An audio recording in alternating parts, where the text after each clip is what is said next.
Cinema in మహా Maruti talkies cinema రివ్యూకు స్వాగతం. నేను మిస్టర్ బి. నా మాట సూటిగా ఉంటుంది, మ్యాటర్ క్లియర్ గా ఉంటుంది. వీడియో టాకీస్ రాజా. ఇప్పుడు రివ్యూలోకి వెళదాం. హీరో విశాల్ తమిళంలో చకచకా సినిమాలు చేస్తున్న స్టార్స్ లిస్ట్ లో టాప్ పొజిషన్ లో ఉన్నాడని చెప్పుకోవాలి. సంవత్సరానికి ఖచ్చితంగా 2 లేదా 3 సినిమాలు ఇవ్వాలి అన్న లక్ష్యాన్ని తూచా తప్పకుండా పాటిస్తున్న హీరోల్లో విశాల్ కూడా ఒకడు. సొంతంగా నిర్మాణ సంస్థ పెట్టి మరి వరుస పెట్టి సినిమాలు తీసిపారేస్తున్నాడు. ఆ ప్రాసెస్ లో ఈ సంవత్సరం విశాల్ నుండి వస్తున్న 2వ సినిమా జయసూర్య. తమిళంలో పాయం పులిగా రూపొందిన ఈ సినిమాకి దర్శకుడు సుశీంద్రన్. గతంలో వీళ్ళిద్దరి కాంబినేషన్ లో పల్నాడు అనే సినిమా వచ్చింది, కానీ ఆ సినిమా తెలుగులో అంతగా పోలేదు. మరి ఈ వారం థియేటర్లకు వచ్చిన జయసూర్య తెలుగు ప్రేక్షకుల్ని ఏ మేర మెప్పించే అవకాశం ఉందో మన సమీక్షలో చూద్దాం. సినిమా కథ విషయానికి వస్తే, గుంటూరు పట్టణంలో పోలీసులకి ఓ పెద్ద సమస్య వచ్చి పడుతుంది. ఓ గుర్తు తెలియని ముఠ గుంటూరులో ఉన్న వ్యాపారస్తులందరినీ బెదిరించి కోట్లలో డబ్బులు వసూలు చేసే కార్యక్రమానికి పూనుకుంటుంది. ఎదురు తిరిగిన వ్యాపారస్తుల్ని చంపేస్తూ ఉంటుంది. పోలీసులు కూడా ఏం చేయలేని పరిస్థితి. వాళ్ళని అడ్డుకున్నారని ఓ ఎస్ఐని చంపేసి పోలీసులకి సవాల్ విసురుతుంది ఆ ముఠ.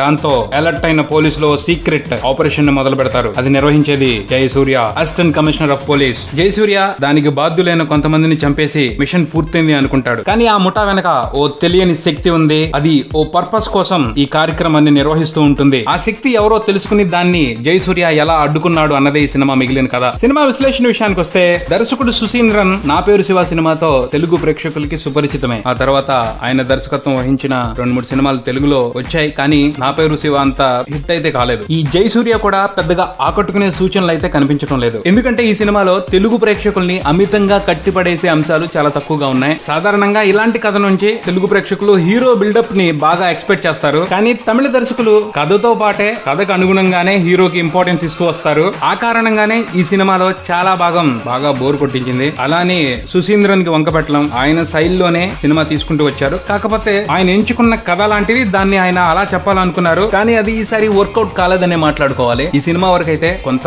సెకండ్ హాఫ్ లో సుశీంద్రన్ మార్క్ స్క్రీన్ ప్లే అలాగే క్లైమాక్స్ హైలైట్ అని చెప్పుకోవాలి. బేసిక్ గా సుశీంద్రన్ ఎప్పుడు కూడా హీరో క్యారెక్టర్స్ ని డిఫరెంట్ గా డిజైన్ చేస్తూ ఉంటారు, కానీ ఈ సినిమాలో విలన్ క్యారెక్టర్ ని చాలా ప్రత్యేకంగా డిజైన్ చేశారు. హీరో నార్మల్ యాక్షన్ హీరో లానే ఉంటాడు, విలన్ మాత్రం చాలా పర్ఫెక్ట్ గా ఉన్నాడు. ఆ క్యారెక్టర్ ని మలిచిన విధానం సూపర్ గా ఉంది. ఆ పాత్రలో సముద్రగని కనిపిస్తారు. ఆయనకి ఇది one of the best performances అని చెప్పుకోవచ్చు. సూపర్ గా చేశారు. జనరల్ గా మన సినిమాల్లో హీరోయిన్లు మాత్రమే పాటలకి పరిమితం అవుతారు. చిత్రంగా ఈ సినిమాలో హీరో హీరోయిన్ ఇద్దరు కూడా పాటలకి కొన్ని సీన్స్ కి మాత్రమే పరిమితం అయ్యారు. సెకండ్ హాఫ్ మొత్తం కూడా విలన్దే. ఆయనే గుర్తుంటారు సినిమా నుంచి బయటకు వచ్చిన తర్వాత. దీన్ని బట్టి అర్థం చేసుకోవచ్చు సుశీంద్రన్ ఆ క్యారెక్టర్ ని ఎంత పవర్ఫుల్ గా డిజైన్ చేశారో. సినిమా ఫస్ట్ హాఫ్ మొత్తం కూడా చాలా రొటీన్ గా బోర్ కొడుతూ మనకు తెలిసినట్టుగానే సాగిపోతూ ఉంటుంది. ఇంటర్వల్ బ్యాంగ్ లో ఓ ట్విస్ట్ ఆసక్తి కలిగిస్తుంది. అక్కడి నుంచి స్క్రీన్ ప్లే లో విలన్ పార్ట్ తీసుకోవడం మొదలు పెడతారు. ఆయన బేస్ గానే సినిమాని చివరి వరకు నడిపించేశారు డైరెక్టర్. క్లైమాక్స్ అల్టిమేట్ గా ఉంది. పోతే ఈ క్లైమాక్స్ ఐడియా రామ్ గోపాల్ వర్మ గారి సర్కార్ నుంచి సుశీంద్రన్ తీసుకున్నారని